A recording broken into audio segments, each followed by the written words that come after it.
about you is that you have ambition to be great. My job is to coach you to get all that greatness out of you.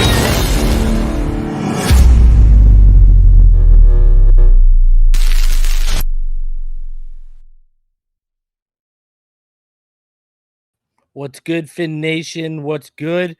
It's your boy Reason, and we are back here for yet another one. I hope everyone has had a fantastic beginning to the week. It's Tuesday, and it's official. The rookies have reported to training camp. Man, check your pulse, baby. Check your pulse. We are not too far away from the veterans reporting, and then things will really kick into high gear in terms of news and such. We got some things to go over tonight, man. We got some stuff to go over though. We're going to talk about a former Patriot basically coming to bat for Tua. Emmanuel Ogbah says this defense could be scary this year, so we'll talk about that. We're dropping that Tyreek Hill film analysis. We dropping that, man. That's dropping tonight. So we do have quite a bit to go over here. I just wanted to start the show off just talking about, a few things here. We're going to get into, I'm sure one day I'll get into the Madden ratings, but I know I went on that rant about how the media, is disrespecting us and basically, we're not getting our just dues. We're not getting what we really deserve, right? Man, any of y'all check out that Jalen Phillips rating? They rated this man like 76 overall. This man had a better year than Chase Young, and they're out here rating this man like 76 overall. What are we on out here? By the way, smash that like button. Subscribe if you are new. Dude, now the disrespect's spewing over into Madden. Unreal, man. Unreal stuff, bro. I don't know if you guys have had a chance to check it out. Obviously, Madden comes out next month. I already pre-ordered the All Madden edition. You already know what time it is. I see the homie Highly Breads in here, so I know he's got it. What up, Austin? Austin out here too. Appreciate all of you guys for coming out on a Tuesday. I really think y'all are going to dig this film study, man. I originally wanted to give you guys 5 plays, bumped it up to 8. Now, in terms of the rookies reporting today, obviously there was no media access. So there's really nothing coming out of camp right now, clearly. But I did want to pose a question to you guys. I posed it to the Patreons. We got a poll over on Patreon about it. Who's your dark horse? Who is your training camp dark horse this year? Is it Zaquandre White? Is it Willie McGinest? Is it Kellen Diesch? Is it Elijah Mitchell? Who is your training camp dark horse? I saw the Patreon said today, River Craycraft. That's a great answer. Who is your dark horse that you think is got a good shot to crack this 53? Because I think there's a couple, man. I think Willie McGinest's got a shot. I think Diesch's got a shot. Man, I think Zaquandre White has definitely got a shot. What's up, Timothy? I think he's definitely got a shot. So, I mean, I just wanted Eric Azukama. There you go. That's a good answer. I think he's going to make the team no matter what because of, 4th round pick, et cetera, et cetera. Sorry, 3rd round pick. Sorry, 4th round pick. What am I on right now? I think, there's going to be investment in Eric Azukama. So I think, that's the 2nd ever pick and the first offensive pick McDaniel ever made. So I have him locked in at like wide receiver 5. I think it's going to be between him and Preston Williams for that spot. That's what I think is going to go down. Scotty Joe says Tyndall. I think Tyndall's going to make the team. I'm talking about dark horses that no one's expecting to make the team that you think could make the team, whether it be through special teams, the depth chart, et cetera, et cetera. That's what I'm talking about. You know what I mean? Indade wants us to fix the O-line. Steve-O, I think he's talking about Skylar Thompson. You know what? Skylar Thompson's a decent dark horse, man. We've heard that we've heard about that Bridgewater's been struggling, right? So, I like Robert King came with the Cameron Good. Like it. Tanner Connor by Ish the Human. I like that one. Scotty Joe says Deesh. Fin fan for life, which I think is Russell. Isn't that you, Russell? This man says Noah Igbenogany, bro. I'll accept it. Given what he's shown, I'll accept it. This man is a dark horse. You are 110% right about that. That's hilarious, bro. You're killing me with that. That's funny. That's jokes, man. Noah Igbenogany is Russell's dark horse, and he's probably got the biggest dark horse of them all. Oh my god, that's hilarious. That's so funny. Yeah, I mean, guys, we are not too far away from when I believe they report on the 29th, right? If I'm correct me if I'm wrong, I believe it's the 29th they report the vets. So, and then August will be here, and then next thing you know, we'll be getting into joint practices. And I've been saying the whole time, guys, don't stress about these OTA workouts. Don't even stress until the pads come on a little bit. But even when the pads come on, wait till the joint practices. We are going to find out some answers.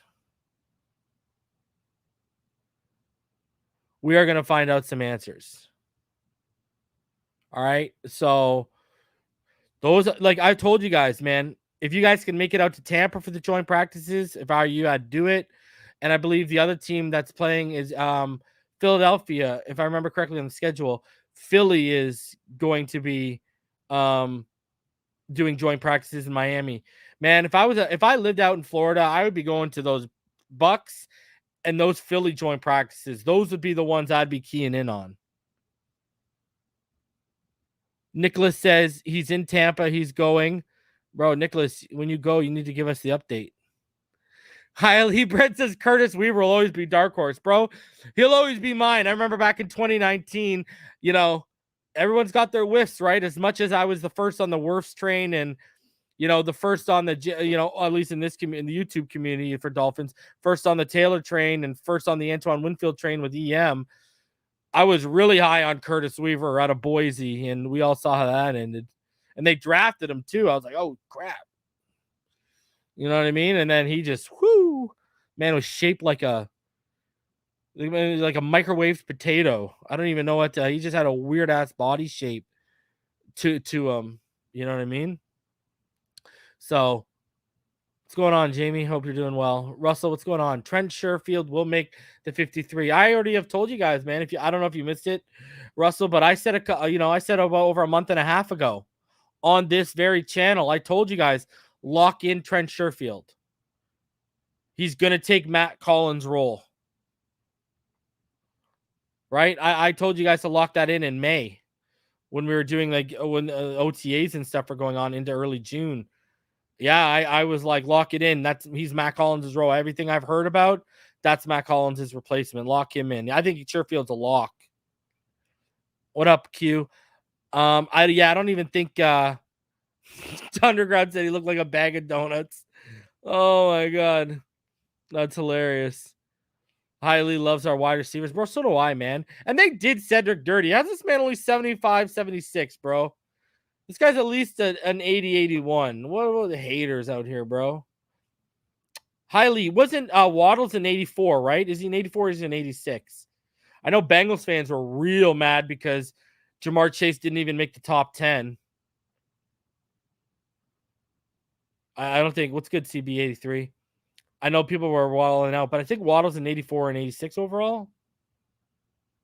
Solomon the Donut Kinley is the dark horse. Yeah, he's an 84. There you go, Jeremiah locked in there. Yeah, Solomon is a dark horse now. Well, is he really? I mean, I got a shot of making the depth chart at the offensive line if I go out. All right? A one-legged man's got a legitimate shot at the at the way some of these guys, play their base and hold their anchor. Good God Almighty, and their footwork. They might as well be a one-legged man. So even a one-legged man got a shot to make the depth chart. I'm telling you, trade Gaskin or trade Ahmed and go get a depth guy that can fill in at center this year. I'm telling you, man, Keith Ishmael could be had for like a 5th, 6th, or 7th round pick out of Washington. And go look at what that guy did when he had to play center last year. He was absolutely phenomenal. But they've added all these new bodies. They added Larson, the center Larson. They added someone else too. They've added all these bodies that he can't get play time at guard or center. Man, go check out Keith Ishmael and you'll see what I'm talking about, bro. And you can get him for nothing. Nothing. Go get him and let him compete. What was my other idea? If you're not going to trade for a guy, go throw a little bit of money at Matt Palardy. Right? I was the first one in this community that suggested that. And I see people on Twitter trying to take my take now. All right, who I know watch this channel, trying to take my Palardy take. Yo, man, you go, that guy, Lindsey, in that outside zone. Look at how successful Lindsey was while Palardy was the center in that outside zone offense. Yeah, sure, he's like in his early 30s, but what's the worst that happens? You throw him $1 or $2 million and you cut him? Man, I'm more focused. Man, what's $1 or $2 million when you got almost 17 ready to burn? If Treader ain't happening, Palardy makes a ton of sense. Because even if we get a competent center that automatically kicks Connor back to left guard, and we got arguably the best left side in the AFC. I need to find a way to get the best left side because we have it in our grasp, but we're having to split it up because of the past, this offseason included, the past 3 off seasons, the negligence that they're treating center like it's the running back position right now. Am I the only one sitting here looking at it like, what the hell is going on? That's the most important. That is your quarterback of your offensive line. You don't play around with that. You don't bring in jabronis. The reason why I'm suggesting a guy like Keith Ishmael is because he's buried. He got a good quality of playing time last year at center. He looked real good playing in that time. Right? He was like a top 20 center by PFF grading just over the first, and that was as a backup, right? And he's young. He's already proven he can do it in live reps. Connor don't got to worry about that. Connor can go back to left guard. And now you've added a young center. Man, everyone knows my boy Matt Valdovinos, okay? He covers the Redskins. I asked Matt Valdovinos, listen, I know you guys got a stable of running backs, but would you guys be willing to take on Myles Gaskin, to compete with J.D. McKissick for a Keith Ishmael? And he's like, bro, you wouldn't even have to give up Myles Gaskin to get him. You could give us a 5th, a 6th, or 7th right now, and that would be enough because he's so buried. And he's like, it's not like he's not good. He's like, they just added all these other bodies who are veterans and are good. So he's just been buried. So, let's see hopefully they do something, man. Hopefully they do something. And the reason why I said is because I see his name coming up in the comment section right now. The reason why I said Izukama and Preston are battling for 5 is because I got Lynn Bowden locked in at 4. I don't know how all you feel. And I agree with Andy Jackson. Dieter is a backup guard. Like, I think, come on, let's talk bucks. Let's talk dollars here. Let's talk cents. All right. Dieter makes more sense at left guard if you're going to play Connor at center than Eichenberg. Who are we lying to right now? We saw Dieter in 2020. Remember when he had to come in when we were having interior injuries and he came in that game late in the season? He was just moving bodies. I think it's all about up here at the center position. I don't think it's about his athleticism or his physicality or his ability to move bodies. It's none of that. I think it's the intangible side of that he's got to catch way up to. He's way behind. So I think Dieter's a better guard option at left guard than Eichenberg is. At least that's what he's shown me on tape compared to Eichenberg and Eichenberg's first year. Eichenberg was a disaster. Listen, Eichenberg was a disaster at tackle against speed rushers and power rushers. All right. What's he going to be like inside now where the guys are like 320, 330, low center of gravity, know how to just dominate in the leverage game against this guy. It's going to be a disaster, bro. The guy doesn't have the anchor for it. You know, when you're listen, so when you're 6'6", 301 is a light 301. You got to think about 301 pounds through a 6'6" frame. That's not a big burly man. You know, that's a big guy, but that's not burly. Burly are the interior guys like Solomon Kinley is, well, I know he's overweight, but even when he wasn't overweight in year one, that was burly. You know, Robert Hunt, burly. You know what I mean? When you get to defensive interior linemen, burly, right? So, you know, hey, I could be totally wrong. And like I said, until they show me otherwise, I'm going to trust the coaching staff and I'll put my own judgments I'll tell you guys my judgments and opinions, but I won't preach them like gospel until they prove me right. You know what I mean? And I'm hoping they prove me wrong. So 310 of you in the room. Appreciate you guys. Appreciate you guys coming through. We're going to get into a few news and notes. Then we're going to get into a Tyreek Hill film study for you guys. I got 8 plays. I originally started with 5. Really went to town with the new editing software I got. I want to shout out Lori Fitzpatrick from the Touchdown Wire. She was a massive help for me today. Massive help. I don't know if you're watching, Lori, but I appreciate you. And you can guarantee that, you know, some Pick Six apparels, you know, you might be a Jags fan.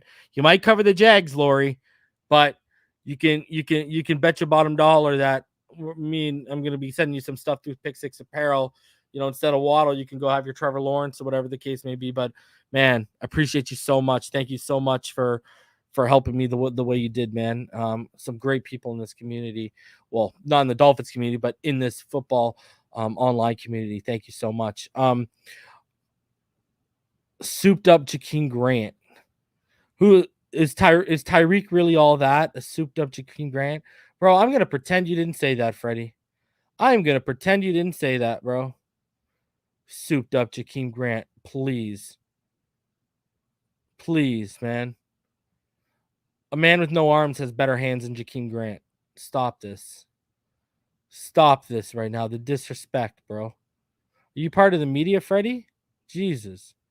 You can't be serious, bro. And then you just said seriously. Come on, son. Come on, bro. I know you're not serious. You got to be trolling, dog. Anyone who says that, bro, I'm going to question football aptitude, bro. Larry living the life, drinking some Java, eating a slice of apple pie. Well, you already know it. We're going to get into a few articles first. Then we're going to get into the Tyreek film study. So bear with me here. Let's get into, you know, Tyreek is 1 of 1, people. Let's not get this right. Let's not get this wrong. We're talking about the most explosive athlete in the NFL. We're talking about arguably the biggest threat in the NFL too on a football field. Tyreek is 1 of 1, my friend.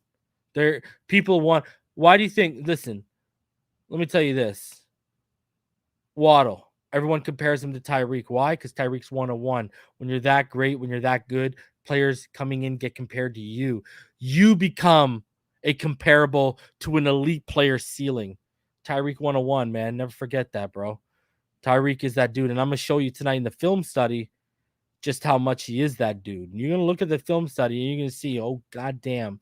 Because, you know, he does things at the catch point that Jakeem Grant dreams of. All right? Dreams of. All right?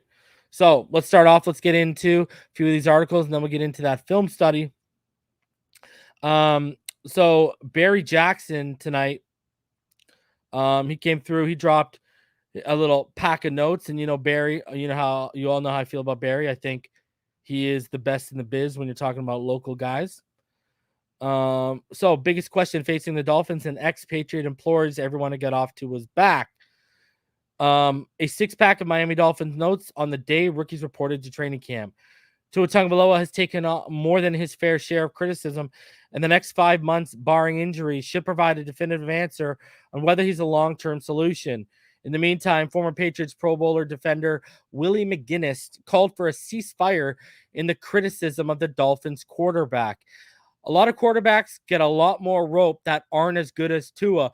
Preach, Willie, preach, preach, preach, McGinest said on NFL Network. I mean, should we start naming them? Okay, let's just name a few. Sam Darnold. Let's call a spade a spade. Sam Darnold ain't as good as Tua. What quarterback do you want to pick in their rookie year last year? Go ahead. Because Tua with a 60% hip in 2020 was better than Zach, was better than Trevor. I'm gonna tell you this much. You know why he was better than Mac as a rookie? I'm gonna tell you why. Because that Buffalo game explained how much they protected and coddled Mac compared to Tua, where they just threw him out to the wolves with a 60% hip. So, yeah, that his rookie season was more impressive. All right? So, name him. He was better than them with a 60% hip. A lot of quarterbacks get a lot more rope that aren't as good as Tua. He can throw the ball downfield. I don't think we've had a fair assessment of what really Tua is. Give him more time like we give all these other quarterbacks and get off his back. McGinest expects a run-first offense with a lot of movement and misdirection and easy throws to get Tagovailoa on a roll early in games. Two offensive and I love how it's one of the better defensive players in the last. Willie McGinest was a goddamn beast, and not only that, he's from a rival team, and he's even telling people, lay off this kid. Much respect, Willie, for not piling on. Willie! Much respect. Much respect. Two offensive takeaways from the offseason program heading into camp in the next week. The speed is impressive, the best in years here, and it's hard to tell their tendencies, defensive end Emmanuel Ogbah said. But let's be clear, the line remains the biggest question with this team, particularly if Terron Armstead has durability issues, which is what I've told you.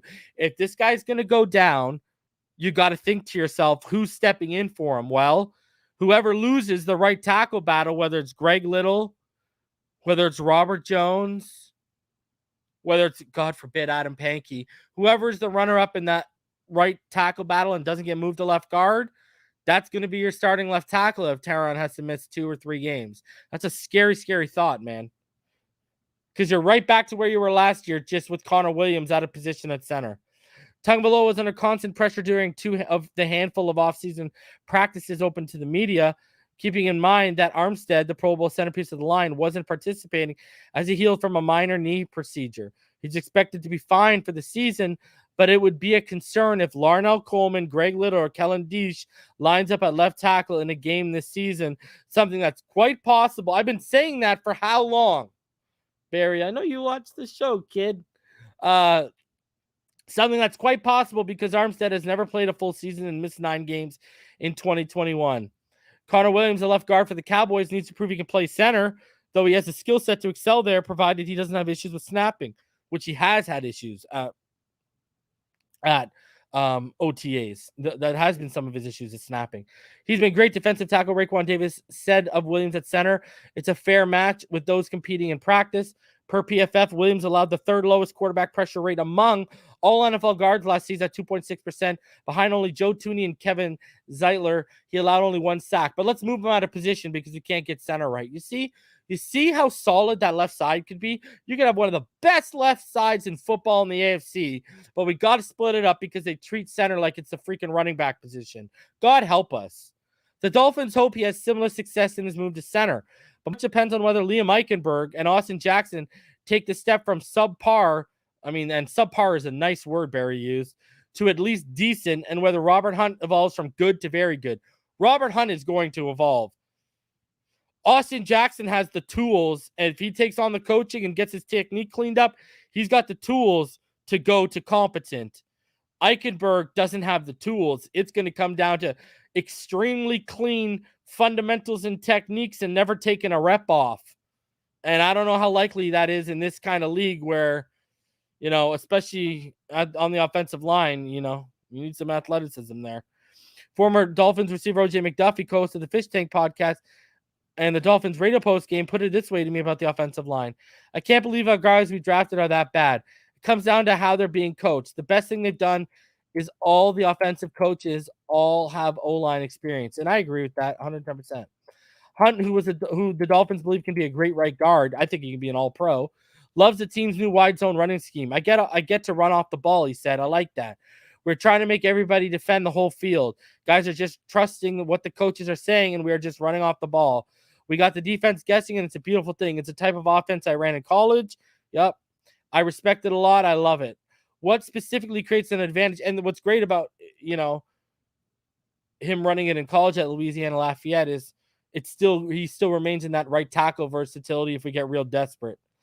What specifically creates an advantage with the new scheme? Snap count, he said. The snap count makes a huge advantage. I never thought about that until this year. We know the snap count. The defense doesn't know the snap count. They're just sitting there, mouth open, just breathing, just looking. They don't know what's going on. We know, so we lock it in and go. The new offensive line coach, Matt Applebaum, has been receiving positive reviews publicly and privately. Matt is a guy that you can tell really cares about the room, Hunt said. Of the new offensive coaching staff, Hunt said you can tell they want to teach. We've got some really good teachers in our room. It's about time. They explain the why we're doing everything. So it's a beautiful thing. See?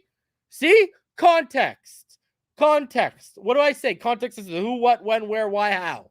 That's the context that some people try to pass off as excuses. He said new coach Mike McDaniel lights up the room.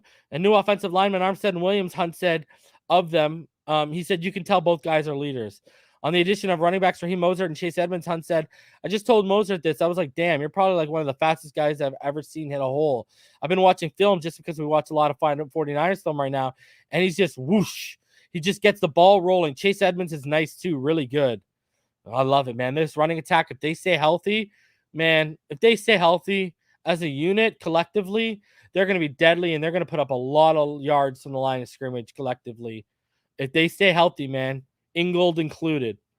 Quick stuff. ESPN commentator Mike Tannenbaum, the former Dolphins executive, said the Dolphins, aside from Tagovailoa, have the best skill possession personnel in the AFC East. PFF, counting the top 50 players in football, rates Dolphins quarterback Xavier Howard 48th overall, citing the 71.3 passer rating in his coverage area in his career. Tyreek seems likely to be in the top 30, which hasn't been announced yet. The Dolphins, who practices before the Week 2 preseason game against the Raiders, will be closed to fans, but the two joint practices before the Week 3 preseason game against the Eagles will be open to fans. Those are the ones you guys should be going to right there. The first training camp practice will be July 27th. Okay, so the first practice open, I thought it was the 29th. It's the 27th that everyone reports. And the first practice open to the fans won't be until July 30th. Eichenberg, who has gone from tackle to guard, isn't the only player who has switched positions. Brendan Scarlett said that he's working a lot of defensive end after playing linebacker last year. The extra versatility should help his chances to stick. He will be competing with Melvin Ingram, among others. Also, speaking of Madden ratings, Melvin Ingram was like our highest rated edge player at like 84, in case you guys were wondering. But yeah, I think someone mentioned in the chat as their dark horse. Very, very sneaky good call is Cameron Good, because he's going to add to that pass rush as well this year. I mean, just a straight pass rush specialist coming out of Cal. So that'll be interesting to see how it plays out. But overall there, I expect Hunt's going to, I expect Tua to enter the top 12 realm out of his position. I expect Hunt to enter the Pro Bowl conversation this year. I really do. 110%. You go look at what he did at Louisiana Lafayette. You go look at what he's going to be asked to do in this offense. He's made for it, man. This guy, if you watch this Louisiana Lafayette, this guy was a second level terror, bro. He would climb to that second level and just look for souls to snatch. Shang Tsung, your soul is mine. So now, because there's going to be a lot of moving and pulling and stuff, and he's going to be able to play off the ball, like you said, he's going to be able to snatch some souls, I think, this season. So I'm expecting big, big things this year from Robert Hunt. And we're going to, just like everyone says, hey, as much as people want to say it's make or break for Tua, it's make or break for Austin Jackson, it's make or break for Noah Igbinoghene. We're going to find a lot out by a lot of players we've drafted over the last 2 seasons this season, right? Finally, before we get into the film study, Emmanuel Ogbah says the defense can be scary, reflects on emotional moment of signing $65 million contract. Emmanuel Ogbah bet on himself in an important decision that paid huge dividends. Ogbah earned his new 4-year, $65 million contract that includes $32 million guaranteed at signing after a player out his original 2-year, $15.1 million deal with the Dolphins. Ultimately, Ogbah outplayed that contract and signed one that rewards his status as one of the most consistently productive edge rushers in the NFL. And wait till you see how Madden did him dirty, bro. Madden did him clean dirty. Ogbah recorded a team high 9 sacks last season, led the all NFL front 7 players with 12 pass breakups. He finished with 39 quarterback pressures, 24 quarterback hits, 15 hurries, 13 knockdowns, 9 tackles for a loss, 1 forced fumble, and a fumble recovery. Reflecting on the watershed career moment during his annual youth football camp at George Bush High School, his alma mater, Ogbah is overjoyed at what transpired. Drew Rosenhaus could tell you himself, "It was very emotional for me and my family," said Ogbah, who was joined at the camp by his father, former college teammate Vincent Taylor, Rosenhaus, and agent Ryan Matha. "It was a long time coming. We had some obstacles we had to go through with the injuries, signing a deal, and playing through the deal, betting on yourself. It all paid off in the end." And I know for a fact they started negotiations,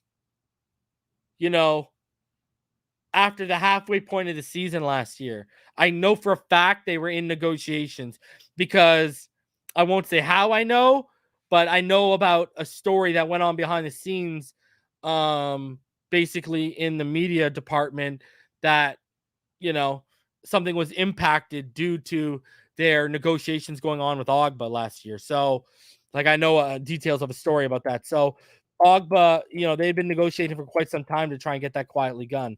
Now, Ogbah is even more determined to build on his success and keep growing with a talented Dolphins defense that includes outside linebacker Jalen Phillips, defensive tackle Christian Wilkins, linebacker Jerome Baker, corners Xavier Howard and Byron Jones, and safeties Brandon Jones and Javon Holland.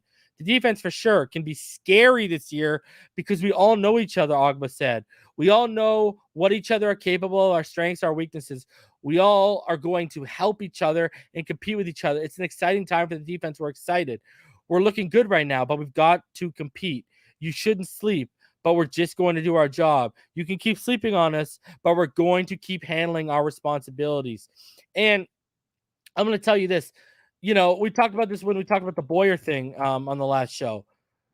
They can be scary because no one knows them better than Boyer. We've got great positional coaches in place too to handle them. Boyer knows the recipe and the blueprint that this personnel works best with. All right. Flores might be gone, but Flores left the blueprint for him. So if Boyer does his job and we stay healthy on defense, yes, we can be super scary this year. And there's no reason why we shouldn't be a top 10 defense on paper by the end of the year in terms of statistics and analytic wise. I really think so. And we went over the numbers, right? You look at the drop in touchdowns allowed, and they allowed more points and such. So there's areas they can improve on, and they will. Ogbah has witnessed this significant growth from Phillips this offseason, and he expects even more from the athletically gifted defender. "Jalen surprised me this offseason," Ogbah said. "He has the mentality. I'm excited to see his growth this year. I'm excited to see him work, and we got Melvin Ingram too. I'm excited for him to be a part of the team. Individually, Ogbah has emerged as a reliable player capable of generating big plays. He has 36 career sacks, 37 tackles for a loss, and 85 quarterback hits. Ogbah is a major reason why the Dolphins ranked in the top 10 among NFL defenses in sack rate the past 2 seasons. Just be more of a leader this year and keep doing what I've been doing, leading the team," Ogbah said. "Thinking of me as a vet, I'm back there helping the younger guys and just speak up when I need to and be a captain of the team. You can always get better at everything. The sacks, the batted balls, or just tackling. Go back and watch the film and improve on the little things." I love his attitude, man. I love this guy. And I got to give myself the old Barry Horowitz. And wherever you are, EM, there you go. There's a high five through the internet. I remember when everyone was losing their mind over Byron Jones and those signings, and me and you put it into perspective on all these different panel shows back then. We were like, Ogbah is the gem of this. Ogbah has the athleticism. He's got the power. This guy has the perfect blend of athleticism and power to be that dude in this defense. Remember, I predicted double-digit sacks in year 1, and he missed by half a sack. So, man, Ogbah has been an absolute gem of an addition. Ogbah has felt a lot of energy surrounding the team since the arrival of new coach Mike McDaniel. It's exciting, Ogbah said. Coach Mike, he's different. He brings that different mentality to the offense. He doesn't really say much to the defense. He does his thing. I know Tua loves him. I can't wait to see the offense grow. Vincent Taylor, a former Dolphins, Brown, and Houston Texans defensive tackle, now with the Falcons, has seen Ogbah grow since their college days and being drafted by Cleveland in the second round. Ogbah was traded to the Kansas City Chiefs, where he earned a Super Bowl ring before joining the Dolphins. Ogbah has 9 sacks in each of the past 2 seasons, as combined for 83 tackles for the Dolphins during that span. That's my dog. That's my right-hand guy, Vincent Taylor said during the camp. We had a strong relationship together. I know his parents. He knows my parents. Everything he got, he worked for, and he deserved it. Even before he got the contract, I told him, it's coming. Just keep working. What we've got is real. That's like my brother. I'm happy for him. Ogbah was born in Nigeria and moved to Houston when he was 9 years old. To be able to give back and teach lessons about football and life is significant to him. It feels good just giving back to my old community, Ogbah said. This is my old high school. They were with me when I was really young. Seeing these youngsters just showed them a kid like me coming from around here like you. If I can make it, you guys can do it too. Education is really important. I got my degree in college, just giving back to the community. It doesn't matter if you're a football player, a lawyer, a doctor, or anything, as long as you know how to give back to your community. Not everyone is as fortunate as you are. Since I was a little kid, I told my dad I wanted to give back. I wanted to help the people less fortunate than me. Texas is well known for producing high-quality football players, especially in the Houston region. I mean, look at where Jalen Waddle's from, right? Jalen Waddle's from the Houston region too. The Dolphins have taken notice. Dolphins have taken notice, adding several standout players to that area, including Ogbah, Howard, and wide receiver Waddle. Houston is a football city, Ogbah said. We breed a lot of football players. The Dolphins looked at that, and that's why they got us all in the building. Man, what a great, it's good to see a good person get the bag, focused on giving back to the community, but also focused on getting those guys around him better.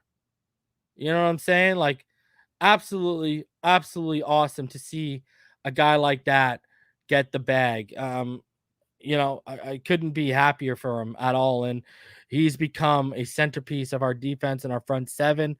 He's become one of our most consistent players on that side of the football. And it's been absolutely, absolutely awesome to watch. Man, I'm telling you, this guy, he's special, man. He's a special player. He seems like he's a very special human, and I couldn't be prouder that he's rocking these colors. And again, he ain't lying. This defense has the potential to be very scary this year. Very, very scary. It's all going to come down to, is Boyer going to do his job, and are our guys going to stay healthy? Right? That's the same thing for the offensive line. Are our coaches going to do the job? Are those guys going to stay healthy? You know what I mean? So, man, honestly, I know I've said put a C on Tyreek. You got to put a C on Ogbah after listening to that one. That's for sure. Absolutely, absolutely awesome stuff, man. Guys, just quickly before we get into the film study here, if you'd like to donate, paypal.me/Phinside. You can also become a Patreon at patreon.com/Phinside The NFL. That's going to be picking up, especially as we get into camp right here. And also 15% off at Pick Six Apparel. Go to it, pick6apparel.com. Use code Phinside The NFL. I mean, go get a nice Waddle mug. You know what I'm saying? Go get that Waddle jersey mug. Go get that Tua. I got a Javon Holland, Tyreek Hill. Go get them, man. Fast shipping, greatly priced, and they customize a ton of different things, not just mugs. Go check them out, pick6apparel.com. And get 15% off, man. All right, let's get into this film study, people. As usual, I'm going to full screen it for y'all so you can get a good look-see what's going down here. So let me pull this up for y'all. Let's hop right into this. And I'm going to tell you, man, this is going to make y'all check your pulse. This is going to make y'all check your pulse. That's for sure. You best believe that.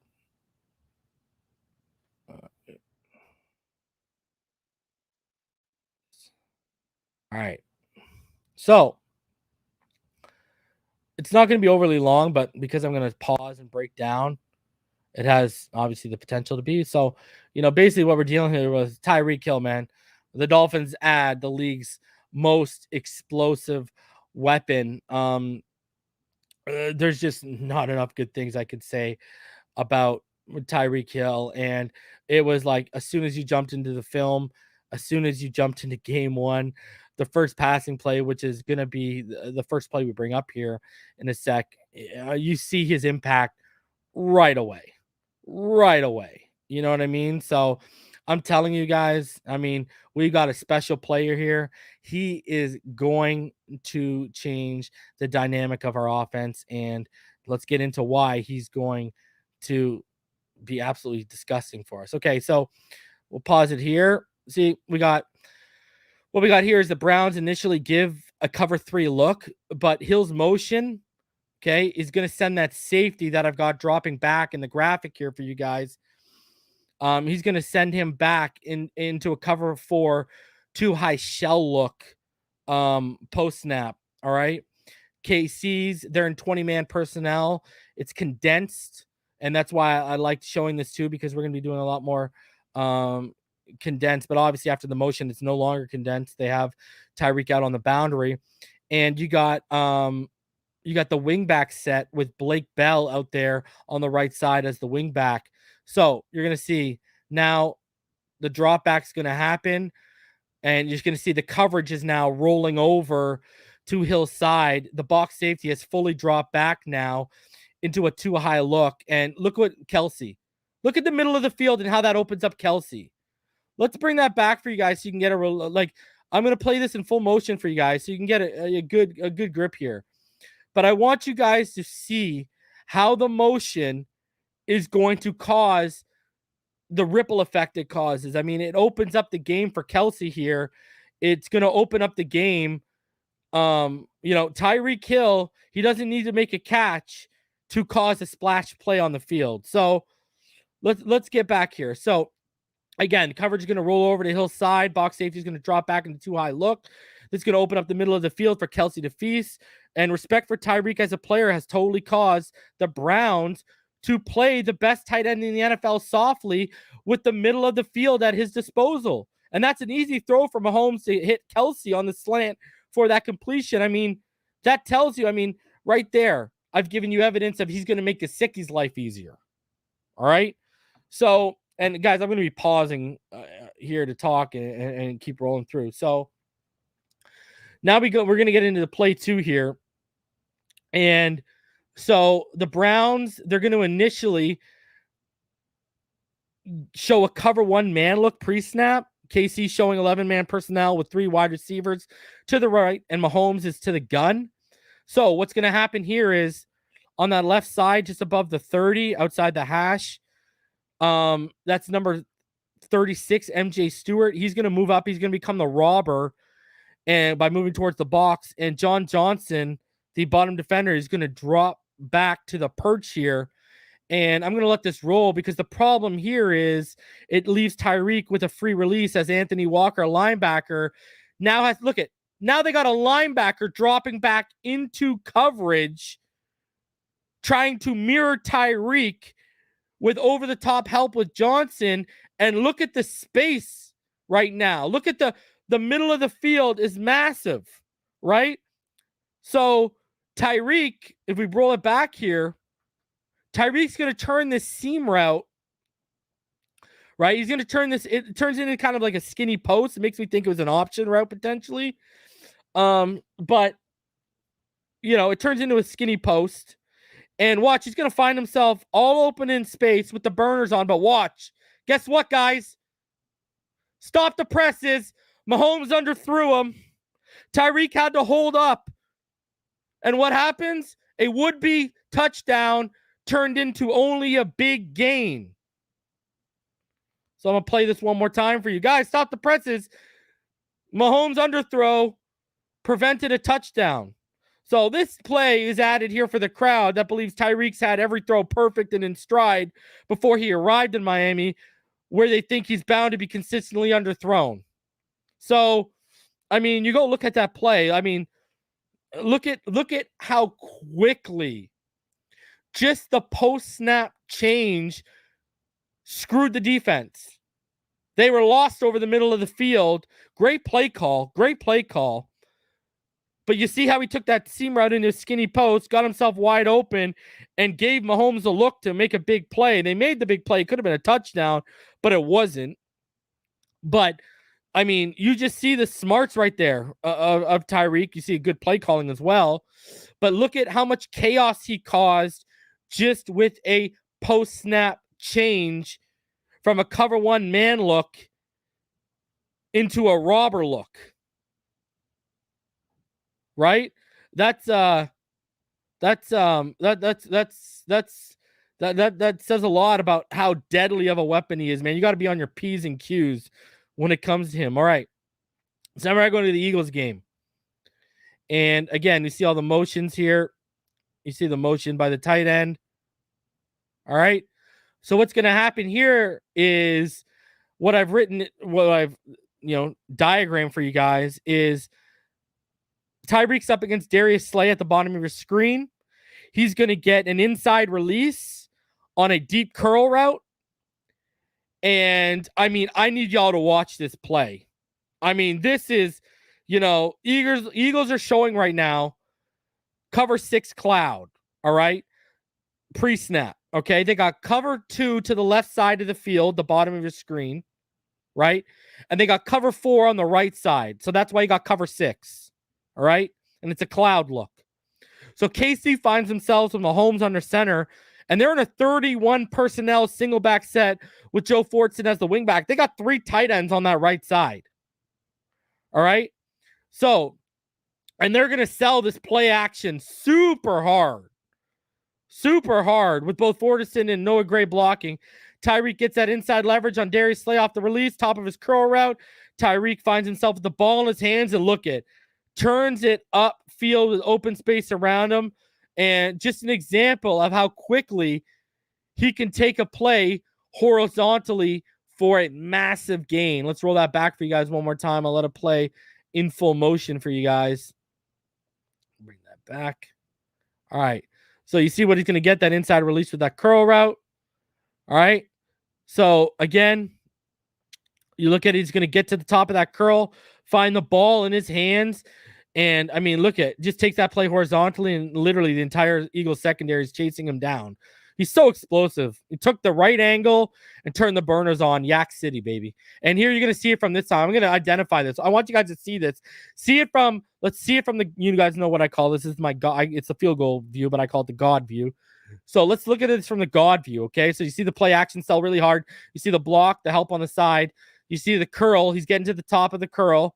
Boom. Ball's out. Great throw. Great timing. Right on the money. And we're off to the races. And guys, look. Look at that. Look at how many defenders are in the vicinity and chasing Tyreek Hill right now. Look at this, man. This guy's got the whole secondary and the linebacking core chasing him right now. You talk about explosive. This man turned a curl route into a curl route, mind you, on the left side of the field to the whole secondary and linebacking core of the Eagles are trying to chase him down up the right sideline on the right side of the field. Unbelievable stuff. So explosive, so crazy when you watch it, man. Honestly, love it. That was originally called a touchdown, and then they reviewed it, and he was down at the 1 yard line. But man, the explosion of this guy, like, God, like, you look at it, and it's like, and Rome nails it. That's why you don't play zone, man, against these elite guys, man.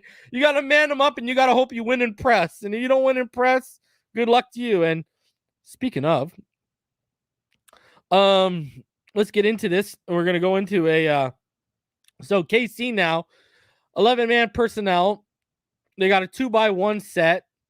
You got Mahomes in the shotgun and Darrell Williams to his right. Once again, Tyreek Hill finds himself matched up with Darius Slay as the Eagles show a soft nickel look. Both the nickel corner over top of Tyreek and the weak side linebacker, they're going to blitz Mahomes.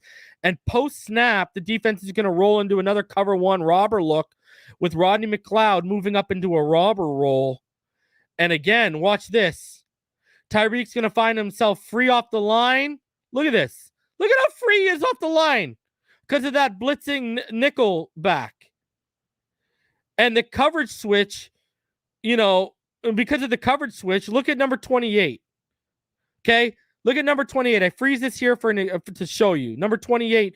Number 28 is the Eagle at the 30-yard line with his hips open towards the inside of the field. Okay? Think of it. Because he was dropping back to trying to get more towards center field, that's why he opened his hips that way, right? Now, look at Tyreek. Tyreek, you can see him leaning a bit. And the reason why he's leaning a bit, and I'll roll it back and you guys will see it in full time. But he's running a corner post. And he's going to sell the corner of his stem so well that it's going to leave Anthony Harris, number 28, just looking foolish and tripping over it because now he's got to flip his hips back to the sideline. And when he does, boom, just explosive break to the inside on the post routes by Tyreek. Look at this. Boom. Look at that. Wide open. Wide open. Wide open. Just easy money.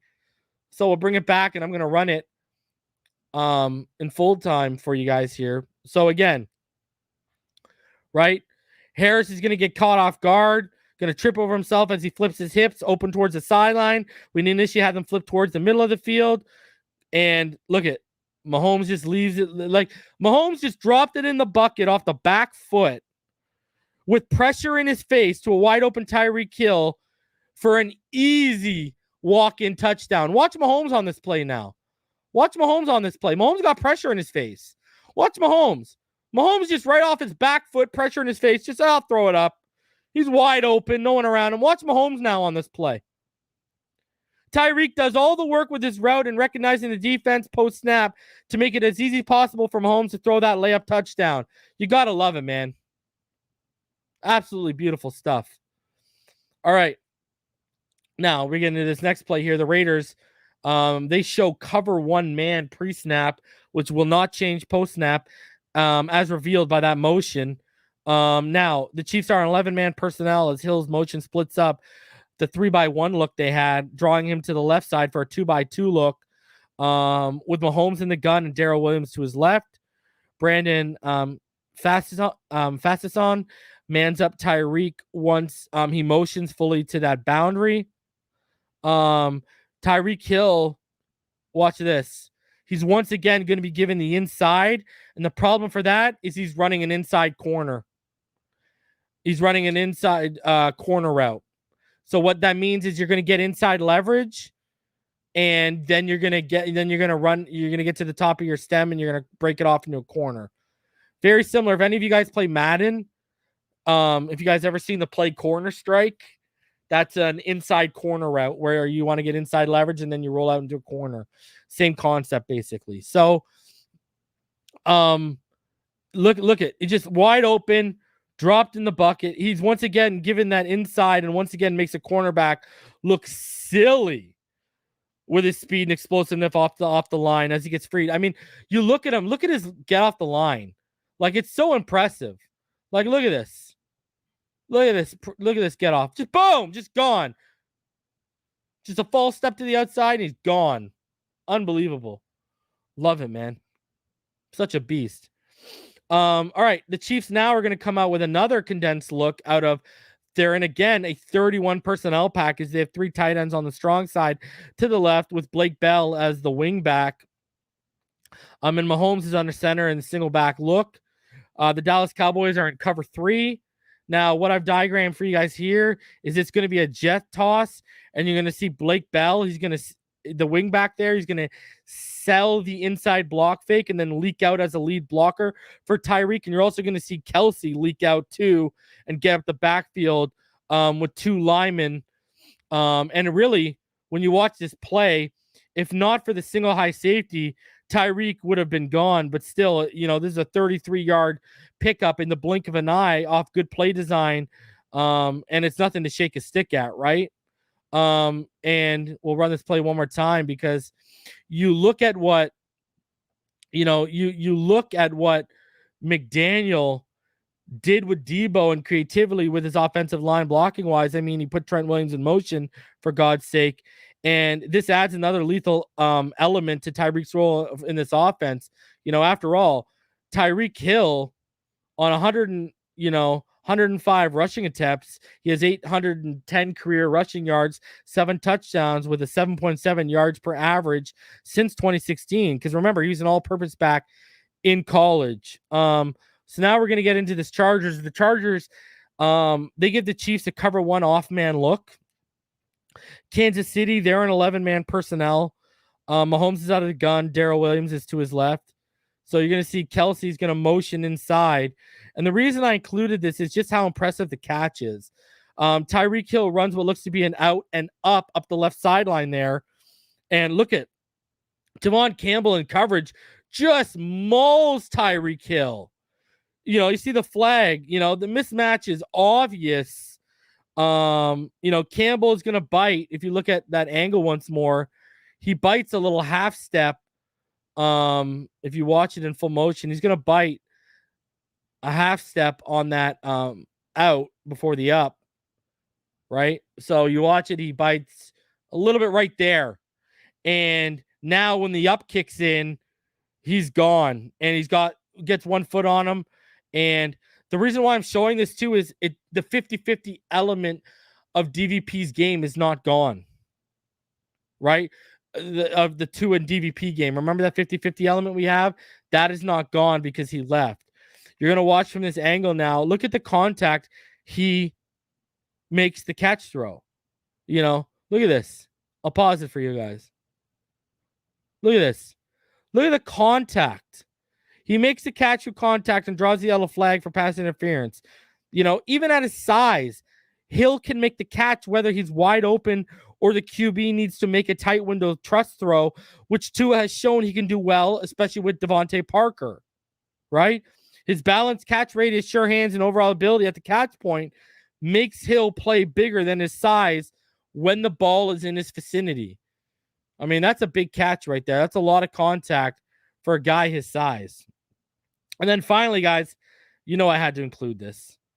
I had to include this because it's Kill Bill Volume 10, Tyreek Hill. So it's a divisional round against the Buffalo Bills, who are showing cover 2 press man against the Chiefs 3x1 11-man personnel look, with Mahomes out of the gun and Clyde Edwards-Helaire to his left. Tyreek is at the bottom of the screen, one-on-one with Buffalo's cornerback 2, Levi Wallace, with about 1:02 left in the fourth quarter, and the Bills are up 29-26, thinking their their AFC championship berth is inevitable. But Tyreek just wasn't having it. Tyreek said, "Yeah, I don't think so today, Junior." And he gets outside leverage and Levi. Watch this. He gets outside leverage, but because Levi has his hips open towards the sideline, he goes over top of him. All right? Gets outside leverage, and Levi has his hips open towards the sideline, trying to keep up and mirror Tyreek, who goes flat out over top of him with a slant, easily separates. And look, my name's Jordan Poyer, and you're wondering how I ended up in this position today, right? Because Mahomes has now hit him on stride off the slant, and guess what? Poyer gets caught flat-footed and takes a Gronkowski-like angle, and look at all Tyreek does, bounces it to that outside, up the sideline, and he is gone for 6. This is a prime example. Tyreek's biggest plays and most impactful plays don't need to come from the deep level of the field. They just don't. Like the play earlier that I showed you guys against the Eagles, that play against the Bills shows just how getting the ball into his hands at the short to intermediate level can turn into an end zone house call for a touchdown. It also exemplifies why he said what he said about Tua's accuracy at the short to intermediate level. right? Like that, this play exemplifies why he's cooking. And if you look at him last year, he was cooking off the short to intermediate level. He was not as big of a deep threat last year, right? So when you watch this is a throw I want accuracy, right?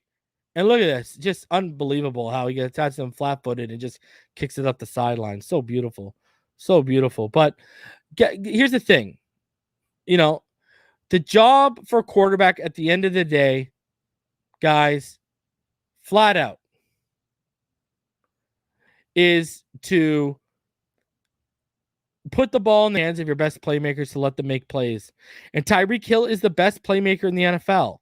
I can only imagine what Mike McDaniel is cooking up in the lab like a mad scientist with Tyreek Hill. And you have to imagine guys like Tua, Waddle, Gesicki, etc., are licking their chops at how much Tyreek is going to make their jobs easier by putting them all in positions to succeed. Gesicki and Waddle will benefit from one-on-ones, open space, and coverage rolling to Tyreek's side, while Tua will benefit from having the most explosive weapon in the league added to his arsenal of weapons. Tyreek's ripple effect is unbelievably huge. Look what Stephon Diggs did for Josh Allen's game in year 3, and look what the addition of Jamar Chase did for T. Higgins and Tyler Boyd. Well, Tyreek's better than Diggs. Tyreek has made Waddle now the best wide receiver 2 in the NFL, in my opinion, which Higgins was last season.